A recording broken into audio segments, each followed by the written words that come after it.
Imagine a place so hidden that even heaven turned its face away.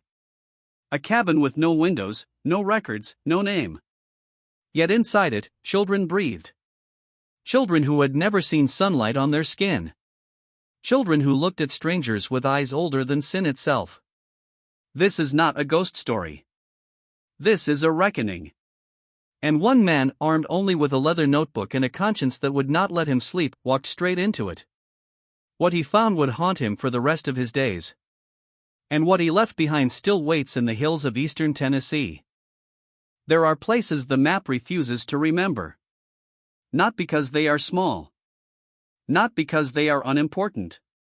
But because the land itself seems ashamed of what grew there. In the summer of 1870, the lowlands east of Livingston, Tennessee still carried the smell of smoke that had nothing to do with cooking fires. The war had ended 5 years earlier, yet the ground stayed black in patches where barns had burned and bodies had been dragged away at night. Creeks changed course to avoid old graves. Hills turned their backs on the roads. And somewhere between a bend in Harrow Creek, whose name no official map would ever print, and a ridge locals had stopped climbing after 1865, there stood a single-room cabin built of logs so dark with age they looked charred by something older than flame. No windows. No frames where windows should have been. No chinked gaps for light to steal through. Only 4 unbroken walls, a low shingled roof, and one heavy plank door that opened like a mouth reluctant to speak. Yet children lived there. More than one. Across more than one generation. They were seen briefly, unwillingly, by exactly 2 kinds of people. Those who worked the thin soil nearby and had learned long ago that some questions cost more than they were worth. And those unlucky strangers who wandered too close and were quietly, firmly, made to forget. Elias Puit was neither. He was 31 years old in the summer of 1870, medium height, thinning brown hair, the kind of man who wore the same black wool coat whether the sun baked the clay roads or the frost silvered them. The county had hired him as a federal enumerator because he was known to be thorough to the point of pain. He asked the questions other men skipped. He wrote down the answers even when they made powerful neighbors shift in their chairs. He carried 2 ledgers, the official one bound in stiff government leather, and a small, private notebook bound in soft calfskin that he kept in an inner pocket, close to the heart. It was in that private notebook, on a Tuesday in late August, that he first scratched the sentence that would change the shape of his life. 3 children observed near Harrow Creek crossing. None claimed by any household within 3 miles. Inquired at Girvan Place. Man said only, they belonged to the hills. Woman never lifted her eyes from the washboard. Something is missing from the record. He had not been looking for them. He had been walking the rutted creek road since dawn, checking names against a hand-drawn map already outdated by the war. The air was thick with the green smell of damp ferns and the copper taste of coming rain. His boots sucked at the red clay. Cicadas screamed in the trees like souls refusing to rest. Then he saw them. 2 girls and a boy, perhaps 8, 10, and 6. Bare feet in the shallows. The older girl's hair hung in a single braid down her back, dark as wet bark. The boy held a stick like a sword. From a distance they looked like any children playing at the edge of the world. But when Elias drew closer, they stopped. Completely. Not startled. Not curious. They simply froze and turned their faces toward him with a stillness that belonged to adults who had already seen too much. He raised a hand. Good afternoon. No answer. I'm with the Census. Just need to know where you live so I can write it proper. The older girl tilted her head, slow, deliberate, as though listening to something behind her in the trees. Then she looked back at him. Her eyes were the color of creek water over stone, clear, cold, measuring. The kind of eyes that had already weighed a man's soul and found it wanting. Elias felt the hair on his arms rise. He took one more step. The children did not run. They simply stepped backward in perfect unison, melted into the undergrowth, and were gone. Not a snapped twig. Not a rustle of leaves. As if the hill had opened its mouth and swallowed them whole. He asked at the Girvan farm. The man leaned on his split-rail fence, chewing a stem of grass, and said with the lazy drawl of someone who had rehearsed the line, "Them young uns?" Just hill children. Run wild. Ain't nothing to put in a government book, mister. Behind him, his wife kept scrubbing clothes in a black iron pot. Her shoulders were rigid. She never once looked up. At the Waddell tobacco patch the answer was shorter, you'd do best to keep walking, enumerator. Elias wrote every word in the private notebook. He submitted the official ledger on time. The 3 children were not listed. There was no household to assign them to. The National Archives in Washington still hold that 1870 census for Overton County. Their names, whatever they were, are not there. But Elias Puit could not let it go. The unease settled in his chest like river silt. A thorough man knows when an account is incomplete. And something about those still, measuring eyes would not leave him alone at night. For weeks later, on a Saturday morning heavy with the threat of storm, he went back. He told no one. He had no official reason. His pay was already in his pocket. His route was finished. Yet he saddled his horse before first light and followed the creek road past Girvan, past Waddell, past the place where the road gave up pretending to be a road and became 2 wagon ruts choked with blackberry briars. The air grew cooler, damper. Tulip poplars arched overhead like the ribs of some vast, green cathedral. Light turned the color of old bottle glass. His horse grew skittish. Ears flat. Tail switching. Elias tied the animal to a low branch 300 yards from where the trees began to thin and continued on foot. The cabin appeared as if the hillside had simply decided to grow a house. 16 feet by 20. Logs hewn by hand, darkened to the color of dried blood. Roof of split shingles sagging like tired shoulders. A single door, solid oak, iron hinges pitted with age. And no windows. Not boarded. Not shuttered. Simply, absent. The walls were seamless on every side except for one narrow gap where the chinking had crumbled near the roofline on the south wall, barely wide enough for a child's hand to slip through. Elias stood in the small clearing. The silence was so complete he could hear his own pulse. From inside came the low murmur of voices. Children. More than 3. Soft. Indistinct. The sound of small bodies shifting on a wooden bench. He knocked. The voices died as if someone had cut their throats. He knocked again. County enumerator. Elias Puit. I mean no harm. Just completing the record. The door opened 3 inches. The woman who stood in the gap was perhaps 45, though her face wore the ageless calm of someone who had already outlived her own story. Thin. Homespun dress the color of ash. Hands folded at her waist like a woman at prayer. Or at a funeral. She looked at him the way a mother looks at a child who has wandered into the path of a runaway wagon, resigned, patient, already grieving what must come next. My name is Nora, she said before he could ask. Just Nora. Family name? None worth writing down. How many live here? Enough. He asked about the children he had seen at the creek. A pause. The length of one slow breath. They wander. Whose children are they? She studied him for a long moment. Then, without a word, she stepped half aside, not inviting him in, but allowing the door to open just enough. Inside, the light was the color of weak tea. One tallow candle burned on a shelf. 4 children sat on a low bench against the far wall. A 5th stood by a small cookstove, stirring something that smelled of cornmeal and wood smoke. All of them turned their faces toward the door at the same moment. Their eyes. God help him, their eyes. They were not afraid. They were not curious. They were ancient. The same measuring stillness he had seen at the creek, only closer now. Close enough to see the faint blue veins beneath. Pale skin that had never known sun. Close enough to smell the faint, sweet scent of children who had never run through fields of clover. Nora's voice was barely above a whisper. I'd not write us down if I were you. It was not a threat. He underlined that 3 times in his notebook that night. Not a threat. A kindness. the way one warns a traveler that the bridge ahead has washed out. Elias pressed anyway. Asked about the land. Asked for papers. Asked how long they had lived there. Each question met with the same calm, unhurried silence. Not defiance. Something deeper.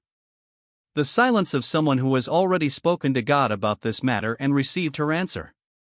Eventually he stepped back. The door closed without a sound.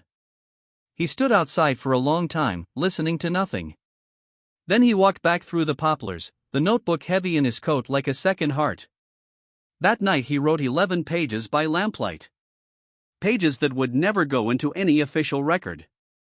Pages that spoke of eyes that judged him. Of a cabin that felt like a confessional built to hide sins instead of forgive them. Of children who carried the weight of something older than the war. He did not return for 4 years. In the years between 1870 and 1874, Elias Puit did what a thorough and haunted man does. He read every scrap of county paper he could find. He spoke quietly with old men on porches after the women had gone inside. He rode the back roads at dusk, asking questions that made people cross themselves or spit into the dust. And slowly, the story of the land itself began to surface like a body rising in a flooded creek after the rains. Before the war, Overton County had never been plantation country. The soil was too thin, the hills too broken, the rivers too quick to flood. Most farms ran on family labor and, at most, 2 or 3 enslaved people. Intimate bondage. The kind where master and enslaved shared the same hearth in winter, the same prayers at night, the same secrets. Annal. Dow had owned the ridge land.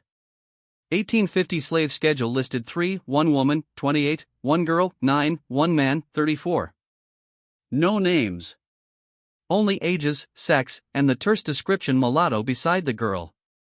By 1860 only 2 remained. The third had vanished from every record. Dow himself died in April 1862 apoplexy, the doctor wrote, though no doctor had been called until the body was already cold. No will. No wife.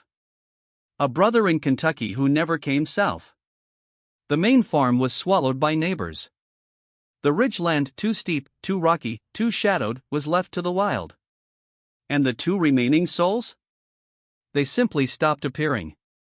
Some said they walked north. Some said they were buried where no one would ever dig. Elias Puit wrote in his notebook one cold February night in 1873. If the land can hide a man's body, can it not also hide his children? And if the children carry his sin in their blood, does the darkness of a windowless cabin feel like mercy, or like the first taste of hell? He began to dream of the children's eyes. In the dreams they stood in a circle around his bed, pale faces lit only by the single candle. They did not speak. They only waited. As though they had been waiting since before he was born. By the spring of 1874, Elias Puit had become a different man. Thinner. Eyes sunken. The black coat now hung loose on his shoulders. But the private notebook was nearly full. And he knew he had to go back. He had to see the cabin one more time. He had to look those children in the eyes again and ask the question that had begun to consume him like a slow fire. The land itself had chosen silence. Between 1865 and 1870, the hillside parcel above Harrow Creek appeared in the county delinquent tax ledger 3 separate times, listed, noted, then quietly ignored. No auction. No seizure. No new owner. As if every clerk who opened that page felt the same invisible hand close the book before the pen could move. Elias Puit did not believe in administrative laziness. A thorough man sees decisions where others see accidents. And this was a decision. In the shattered years after the war, the South had become a country of forgotten corners, places where the new laws had not yet learned to look, and the old ones still whispered in the dark. Harrow Creek Ridge was one of those corners. A pocket of deliberate invisibility where the broken could hide from the mending. By the spring of 1874, Elias had spent 4 years gathering fragments the way a man gathers kindling for a fire he hopes will never need to be lit. He read the 1850 and 1860 slave schedules until the ink blurred. Annal Dow's holdings, 1 woman, age 28, listed only as Negro female. One man, age 34. One girl, age 9, marked mulatto. By 1860 the girl and the man were gone. Only the woman remained, Nora. Dow died in April 1862. No will. No heirs who claimed the ridgeland. The main farm was quietly absorbed by neighbors. The steep, shadowed hillside was left to the trees, and to her. Elias learned this from old men who would talk only after the sun went down, from a faded letter written by a Methodist circuit writer named August Hale in 1876, and from the heavy, watchful silence of the land itself. Late October 1874. The poplars had turned the color of old blood. Rain had turned the creek road to red clay that sucked at his horse's hooves like something alive and hungry. This time the horse did not shy. It had been born after the war, it did not yet know the shape of fear that lived on this ridge. Elias tied the reins and walked the last 300 yards on foot. The cabin looked exactly as he remembered, except the narrow gap in the chinking near the roofline had been carefully repaired. As if someone had decided that even the smallest leak of light was no longer acceptable. He knocked once. The door opened almost immediately. Nora stood there, 4 years older but unchanged in the way that matters. The same ash-colored dress. The same hands folded like a woman waiting for Judgment Day. The same eyes that had already decided how this conversation would end before it began. "You came back," she said softly. "I told you I would," he answered, though his notebook from 1870 held no such promise. Some lies become true if spoken with enough conviction. She stepped aside. For the first time, Elias Puit was allowed inside the windowless cabin.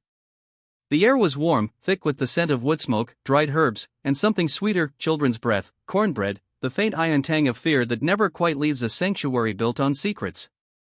One room. Low ceiling of rough-hewn beams.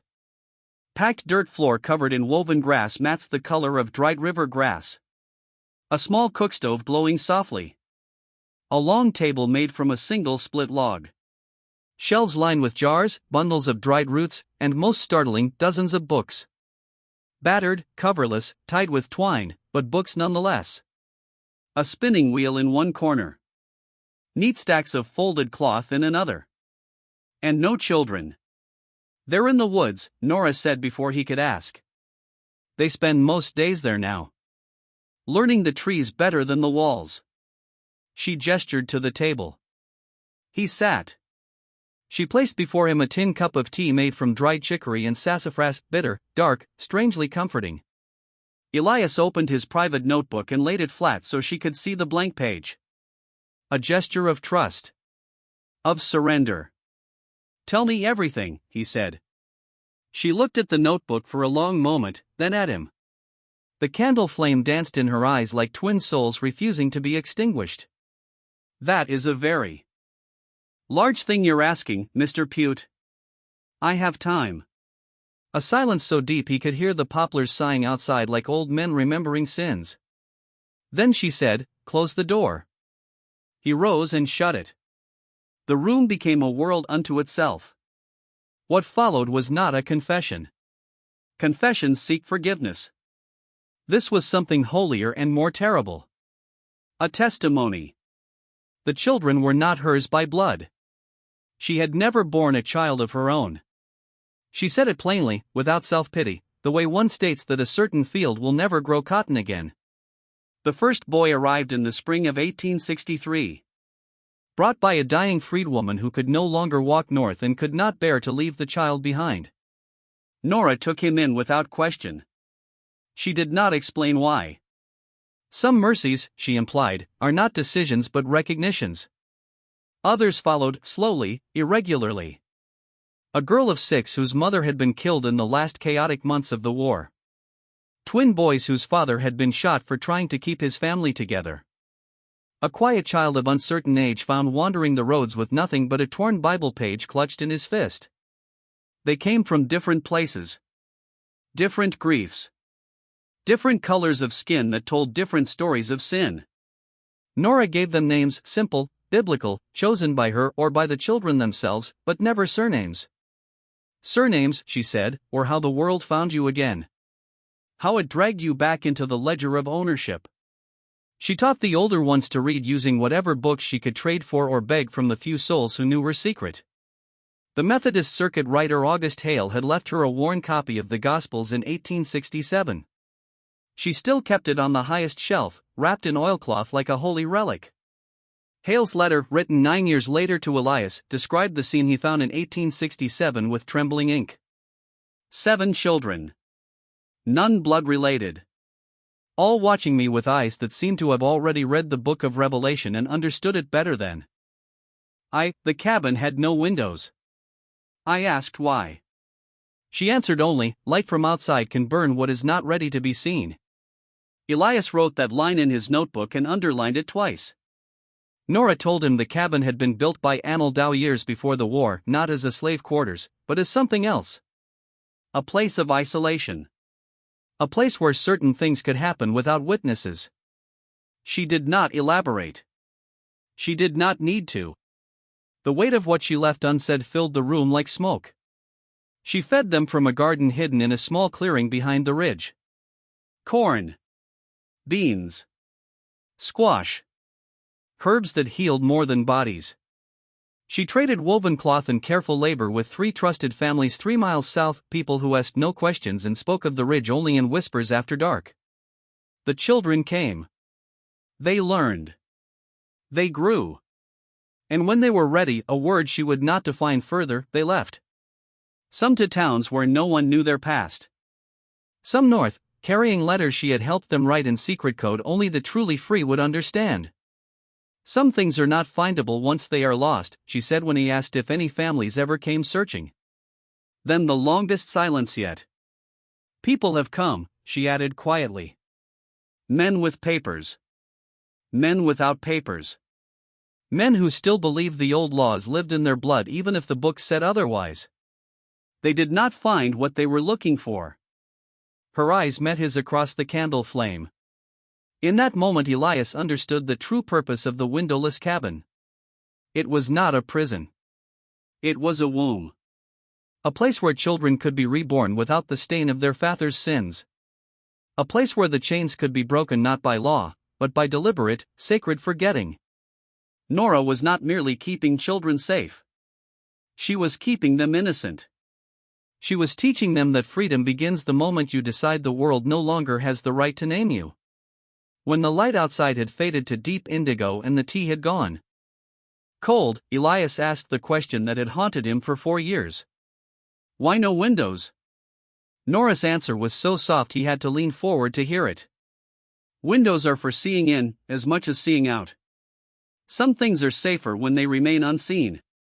Even by God. She said it without bitterness.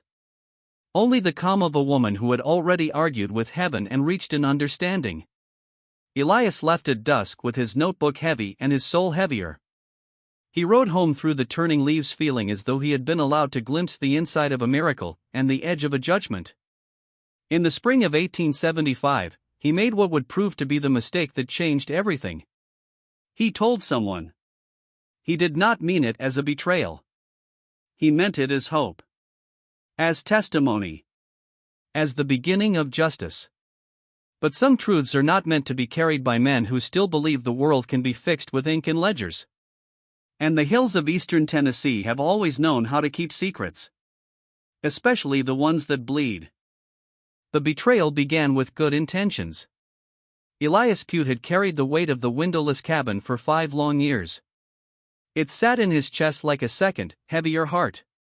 Every night he saw those children's eyes, measuring, ancient, unafraid, staring back at him from the dark. He believed the world had changed enough. He believed that freedom, once declared by law and by blood, could now be written down without becoming another cage. He was wrong. Samuel Hebb was the assistant county clerk in Livingston, a small, precise man with reddish whiskers trimmed sharp as ledger lines and a voice that repeated every sentence back to you like a man checking the scales before judgment. He and Elias had known each other since the 1870 census. They spoke the same language of records, of completeness, of making sure no soul slipped through the cracks of the new America. One warm evening in early June 1875, Elias sat across from him in the dim lamplight of the county office. The smell of ink and old paper and pipe smoke hung thick. Outside, cicadas screamed their summer hymn. "I have to tell someone," Elias said quietly. "There is a place, a cabin above Harrow Creek. No windows. No deed. A woman named Nora. And children 20, maybe 30 over the years, who were never counted. Never named. Never owned by anyone on paper." Heb leaned forward.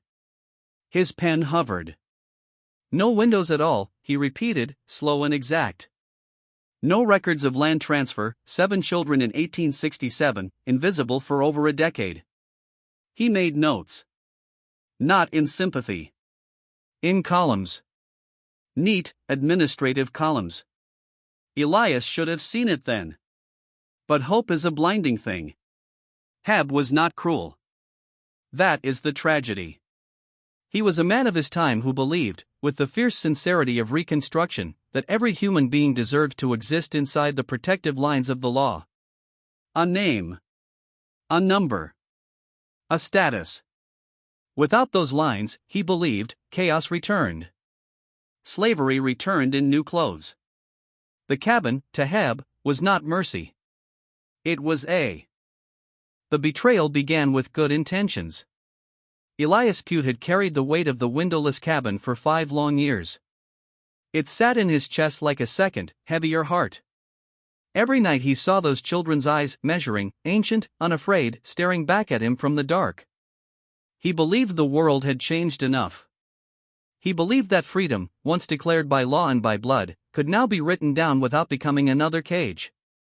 He was wrong.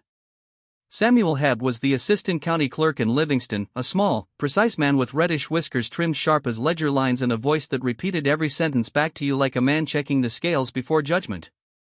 He and Elias had known each other since the 1870 census. They spoke the same language of records, of completeness, of making sure no soul slipped through the cracks of the new America. One warm evening in early June 1875, Elias sat across from him in the dim lamplight of the county office.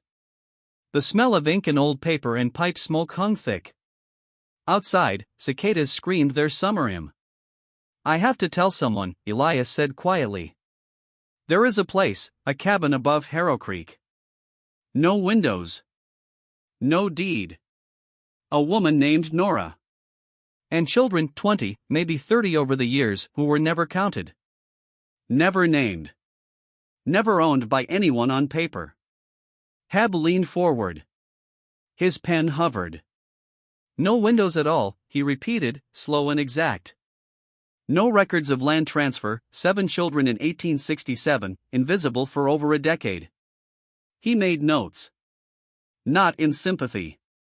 In columns. Neat, administrative columns. Elias should have seen it then. But hope is a blinding thing. Heb was not cruel. That is the tragedy.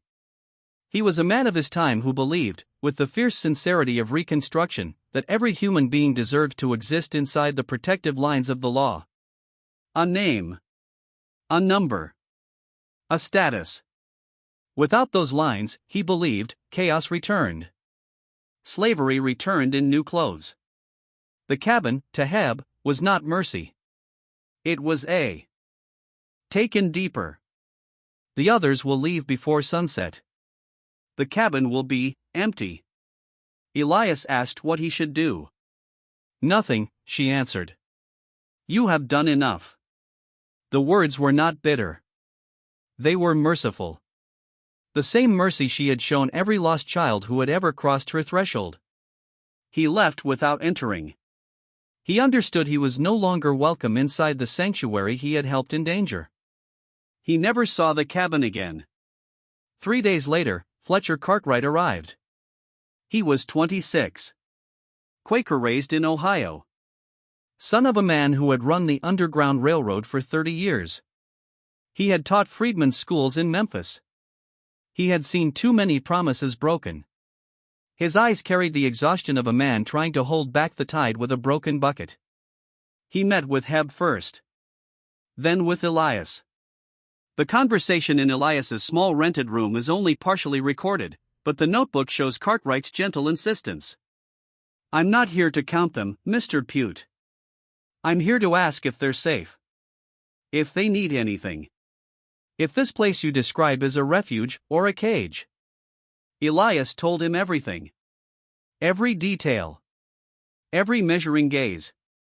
Every word Nora had ever spoken. Cartwright went up the ridge alone on foot, Wednesday morning, late October. The air smelled of wood smoke and coming winter. He found the cabin exactly as described: dark logs, low roof, no windows, the repaired chinking at the roofline still fresh. He knocked. Silence. He knocked again. Called out his name. His purpose. That he carried no papers of claim. That he only wanted to speak. Nothing. He walked the perimeter. Touched the new mortar. Tried the door, latched from inside. He stood there for 30 minutes, the poplars sighing above him like witnesses at a trial. Then he took a small square of paper from his pocket, wrote in pencil, folded it twice, and wedged it into the crack of the doorframe. He walked back down the ridge. His official report to Nashville, still preserved in the National Archives, is brief, almost reverent. Structure located and intact. Recently occupied. No individuals present at time of visit. Unable to conduct interviews. Recommend matter closed absent further information. The Bureau disbanded the following March. The file was stamped closed. But in a private letter to a colleague in Nashville, never meant for any archive, Cartwright wrote what he had truly left behind. I know why there are no windows. I know what you have built here, and why. I am not your enemy. If you need nothing, this note is the last you will hear from me. If you do, I can be reached in Cincinnati after the Bureau closes. He signed it simply, Fletcher. He never expected an answer. In the spring of 1877, a small package arrived at his new address in Cincinnati. Inside, a handmade book. Pages stitched with cord. Cover of pressed bark, smooth as skin. No name. No return address. Only careful, beautiful handwriting, lessons in arithmetic, reading, penmanship. On the inside front cover, in the same steady hand. Thank you for walking away. Fletcher Cartwright kept that book until the day he died. He showed it to no one except his wife, who later wrote that he would sometimes open it at night and weep without sound. What the official record refuses to say is this. Nora's full name, if she ever chose one after emancipation, appears nowhere. Her birth. Her death. Her burial. All erased by design. She exists only in the writings of 3 men who glimpsed her light. Elias Puit, who betrayed her out of hope. August Hale, the circuit rider who felt the back of the thing was not for his eyes. Fletcher Cartwright, who understood and walked away. Through them we know she was literate before the war, illegal, dangerous, holy. We know she kept a private ledger, not of names, but of knowledge. What each child arrived knowing. What each child left knowing. A catalogue of souls being reborn. Hale called it the most unusual document I have encountered in 20 years of pastoral work. That ledger has never been found. Between 1863 and 1875, somewhere between 20 and 30 children passed through the windowless cabin. They learned to read. They learned to disappear. They left for towns, for other counties, for the north, carrying nothing but new names and the memory of a place where darkness was not punishment but protection. Some became teachers. Some became preachers. Some simply lived quiet, free lives whose papers began the day they walked down that ridge for the last time. None of them ever led anyone back to Harrow Creek. That was the miracle Nora built. She did not fight the law with law. She did not answer sin with sin. She answered the world's hunger to own and to name with deliberate, sacred forgetting. She became the instrument of a quieter justice. The justice that says, some souls were never meant to be legible to Caesar. The cabin stood empty after October 1875. Or so the records claim. But old men in Overton County still speak only after dark, only in whispers of lights that sometimes flicker on the ridge when no one lives there. Of children's laughter that drifts down the creek on certain autumn nights. Of a woman in an ash-colored dress who appears for a moment at the edge of the trees, then is gone. And every few years, a new family in some distant city will find an old, coverless book in their grandmother's things, pages filled with careful handwriting, no name on the cover, only the faint smell of wood smoke and dried herbs. Inside the front cover, in faded ink. Thank you for walking away. The children of Harrow Creek were never counted. Never claimed. Never broken. And somewhere, in the place where records end and mercy begins, Nora is still teaching. Still hiding. Still redeeming. Still proving that the most powerful act of faith is sometimes simply refusing to let the world write your name in its book of sins. The proof of the cabin's victory was its perfect disappearance. Every child who walked down that ridge carrying new letters in their minds and new names on their tongues became, in the eyes of history, a person who had never been born. No birth record. No census line. No deed. No grave marked with the old sins. They simply arrived somewhere else. Reading. Writing. Living. Free in a way that no ledger could ever capture. The people of the surrounding hills had always known. The Gervins.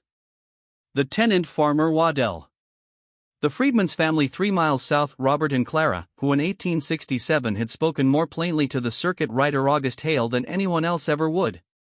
Clara had looked the preacher in the eye and said, without shame or fear, that cabin been doing the Lord's quiet work since before the guns stopped. We been sending souls there since '64. Folks who needed a place no patrol could find. No owner could claim. We don't speak of it loud. But we keep it fed. We keep it safe. Robert had added something darker, something Hale's optimistic Methodist heart could barely hold. Twice before surrender we helped Sister Nora deal with men who come up the ridge with chains still in their pockets and old papers in their hands. We dealt with them. They didn't come back. Hale never asked what dealt with meant. He was wise enough not to. Elias Puit, reading that letter years later by lamplight, understood perfectly. The windowless cabin was never just hidden. It was guarded. By a silent network of people who had seen enough of the world's protection to know that sometimes the only mercy is a locked door and a loaded silence. The lack of windows was not poverty, it was strategy. No light leaking out at night to betray the small flames of learning inside. No silhouette of a child against a pane for a passing writer to remember and report. Elias spent the last 2 decades of his life trying to finish the story he had accidentally helped silence. He died in 1893 at 54, lungs ruined by the damp Tennessee winters and the heavier weight of what he carried inside them. He never married. Never spoke of the cabin to anyone after 1875 except in the private notebooks he eventually willed to the County Historical Society with the terse note: for someone with more distance than I had. As a land records clerk he had keys to every dusty drawer. He found fragments the way a man finds splinters in an old wound. A misfiled 1869 letter from landowner Donaldson Harp to a colleague. The Dow place continues to give trouble, if by trouble you mean certain persons of the old arrangement have not removed themselves as expected, and appear to have extended hospitality in ways not contracted for. Advised to let alone. I have followed, though it does not sit right. A crumpled 1866 welfare list, folded and refolded until the paper was soft as cloth. Near the bottom, in careful script: Nora Dowd. Location, hills east of H. Creek. Status, residing. No assistance record. Elias had underlined the last 3 words twice in pencil and written in the margin, in his own shaking hand. She would not have registered at all if she were not required to. The phrase is hers. No death record for Nora. Ever. In 1882 the hillside parcel was finally absorbed into a neighboring farm through tax delinquency. The surveyor's note was clinical. One structure in partial disrepair. Uninhabited at time of survey. In 1885 the new owner, Vernon Coates, sent men up with axes and mules to clear the ridge. They came back shrugging. Nothing worth clearing, sir. Old logs. Collapsed roof. Wood's already eating it. By 1900 the tulip poplars and pawpaws had finished their patient work. The exact spot where the cabin had stood looked exactly as it had in 1850, before Annal Dow, before the war, before Nora turned darkness into a cradle of resurrection. Even the name Harrow Creek began to fade from maps. By the 1921 topographic survey it was simply unnamed tributary. But stories are harder to kill than wood and stone. In 1912 a Vanderbilt historian named Herschel Grant came digging through the County Historical Society's collection. He found Elias Puit's donated notebooks. He found Hale's letter. He found the partial list with Nora Dowd. Grant spent 3 days reading. Then he wrote a quiet 4-page chapter in his 1914 book on Reconstruction, Tennessee. He called the Harrow Creek settlement an example of the informal infrastructure of freedom, the invisible networks of black self-protection that often succeeded where federal programs failed. He mentioned the cabin in one single, careful sentence. The structure was deliberately built without window openings, not from poverty, but as an architectural theology of concealment. The book sold modestly. It was reviewed in 2 academic journals. Then it slept on shelves for 17 years. In 1931, 71-year-old Addie Tate in Nashville wrote to the Vanderbilt History Department. She had grown up in Cincinnati hearing a family story, not told often, never written down, about a woman in the Tennessee hills who kept a windowless cabin where children were taught to read when the law still wanted them blind. Her mother, dead since 1919, had received the story from someone who had been there. Not legend. Fact. The department's graduate student replied politely. Grant's chapter was the only record. Addie wrote back with one more detail that made the student run to the department head. Her mother had said, passed down from the original source, that Nora kept the book August Hale had glimpsed in 1867, the private catalogue of learning. What each child arrived knowing. What each child left knowing. Not names. Never names. Only light added to light. And that when Nora finally left the ridge for the last time, she gave that book to the oldest child then living there with one instruction. Carry it. Give it to whoever will understand what it means. The department wrote back urgently asking for more. Addie never answered. She died in 1938. Her papers were not kept. Whether that bark-bound book still exists, passed hand to hand, generation to generation, in quiet kitchens from Cincinnati to Detroit to Chicago, no one can say for certain. But every so often a black educator in her 80s will open a family trunk and find an old, coverless volume with pages stitched by hand. Inside, in careful, beautiful script, lessons that begin with the words. Lesson 1: A person who can read cannot be owned in the same way. No signature. Only the faint scent of wood smoke and dried sassafras. Sometime between Fletcher Cartwright's visit in October 1875 and the 1882 surveyor's note, the cabin ceased to be a home. Whether Nora walked away alive, whether she was buried on the ridge in an unmarked grave the trees now guard, whether she simply became the story itself, no one knows. She entered history as Nora, just Nora. She left it the same way. The 20 to 30 children who passed through her care over 12 years carried something the world could never seize. The knowledge that freedom is not given. It is built, brick by brick, word by word, in the dark if necessary. They learned that silence is not emptiness. It is armor. That a room without windows is not a prison when the light you need is the one you kindle inside your own mind. Elias Puit understood this only at the very end. His final notebook entry, the last line he ever wrote, trails off mid-sentence at the bottom of the page, as though the words finally failed him. If the cabin is gone and the children are free and the book still moves from hand to hand, then perhaps the truest record was never meant to be kept by men like me at all. Perhaps the only ledger that matters is the one written in souls that learned how to. He never finished. The creek still runs below the ridge. Patient. Unchanging. The trees have had a century and a half to heal the scar. If you walk there today, and some still do, though they do not speak of why, you will find no foundation stones, no charred logs, no sign at all. Only the wind moving through poplars like whispered lessons. Only the faint, impossible feeling that someone is still watching. Measuring. Waiting. Ready to teach the next child who needs a place the world cannot find. And somewhere, perhaps in your own family Bible, perhaps in a forgotten box in an attic 2 states away, a small book bound in bark waits. Open it. The first page says only this: "Thank you for walking away." The rest is written in light.